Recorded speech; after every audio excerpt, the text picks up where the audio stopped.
প্রিয় বন্ধুরা, আসসালামু আলাইকুম। আজ 8 জুলাই 2026, বেলা 1টা বাজে। একটা একটু বেশি বাজে, হয়েছে 1:20 এরকম। জোহরে আজান মাত্রই দিল। তো আমি আসলে ফুটবল ভালোবাসি ব্যক্তিগতভাবে। গাড়লের ভিডিও করতে করতে আপনাদের সাথে কিছু কথা শেয়ার করি।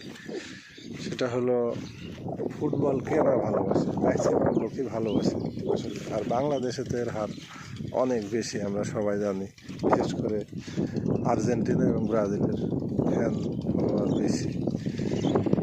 আমিও ব্যক্তিগতভাবে ছোটোবেলা থেকে আর্জেন্টিনাকে ভালোবাসি।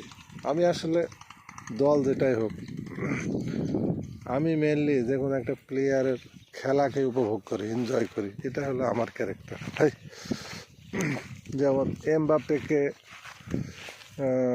অস্বীকার করার কিছু নাই। আপনি দল যেটাই পছন্দ করেন, আমি ব্যক্তিগতভাবে মনে করি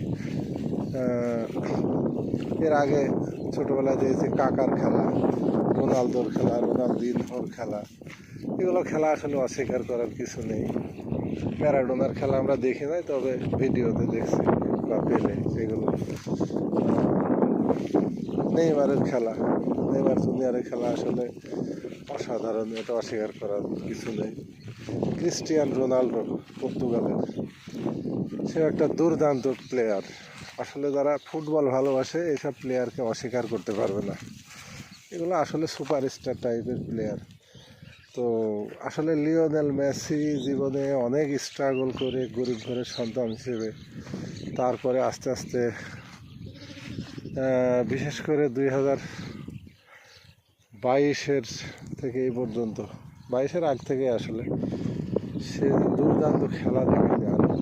আর ক্লাবের খেলা তো সেটা আসলে বলার অপেক্ষা রাখে, যার কারণে সে লিওনেল মেসি। আসলে মুসলমান হিসেবে মিশরকে সাপোর্ট করি অবশ্যই, যেহেতু মুসলমান, আমি একজন মুসলিম।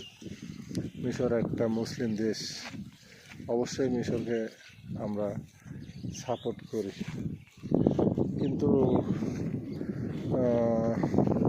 কালকের খেলাটা না একটু নাটকীয় মতো আমার কাছে মনে হলো। সেটা হলো, লিওনেল স্ক্যালোনি, আর্জেন্টিনার যে কোচ, যদিও মিশরকে ক্যাপ ভার্ডের কাছে জেতার পরে আর্জেন্টিনা মিশরের সাথে খেলা, অবশ্যই আর্জেন্টিনার কোচ চিন্তা করছে অনেক শক্তই হবে। তাছাড়া তারা যেহেতু রাউন্ড